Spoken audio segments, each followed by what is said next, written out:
is a poem in 3 parts. 2 things that you need to know for the poem is that my mother was a classics professor for a long time at Hamilton College, sort of due east of here.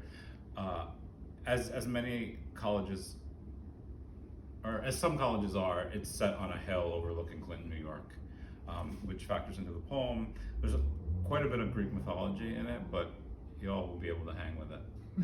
I think I hope I wrote it in a way that even if you don't catch the references, you'll be able to understand the poem.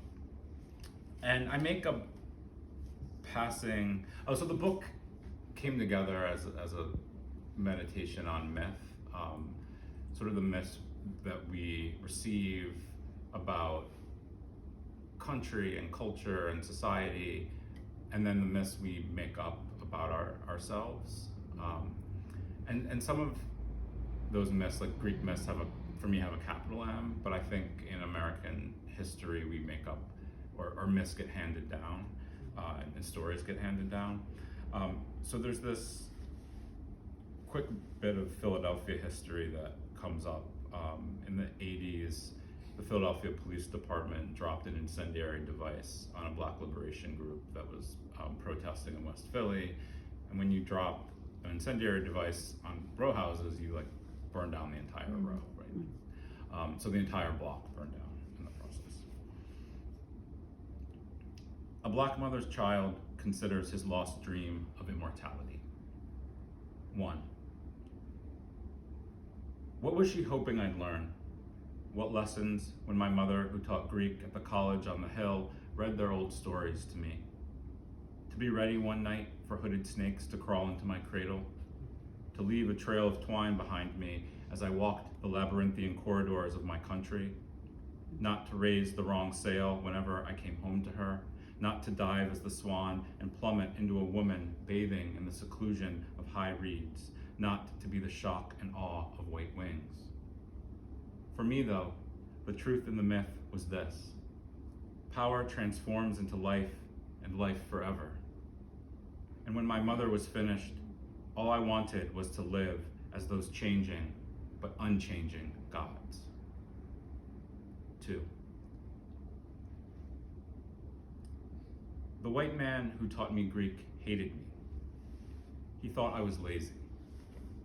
I admit that I often slept through his morning class, often stumbled through his translations as a boar through deep sudden snow. My mother cried when she left me in the parking lot of that place, cried harder than I'd seen since the week after her father died. I think she had learned that no Black mother can save her children. Save them as you have proven and are still proving, America, from your primitive, bullhorned violence.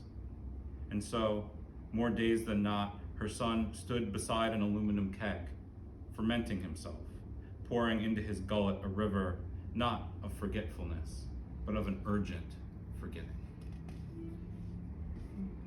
3.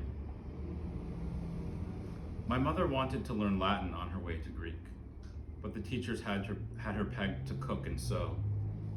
Short but thick-set, the school's own former football hero, her father traded on his glory, the scars earned for it, on his hobbled knees, the slight slur of his speech, to demand a place for her in a room of primers and chalkboards. They thought she should scurry about the rooms of your house, America, picking up what you had dropped. But she overcame to stand at the front of a room, professor of language and myth. I told a version of this story to Black children at a school in Philadelphia. When I came to the end, my mother teaching Greek at the college on the hill, they rose from their chairs and applauded her through the proxy of me. I think now I lied to them. Lied to them while standing in a room across town from where you firebombed a city block to save yourself. America, you have eaten your children to keep your place on the honeyed mountaintop. If you have not already, you will consume these children too. And still you will come with wild, ravenous hunger for more. And why do you keep doing what you do? And what will you do one day when instead of a child, you swallow a stone?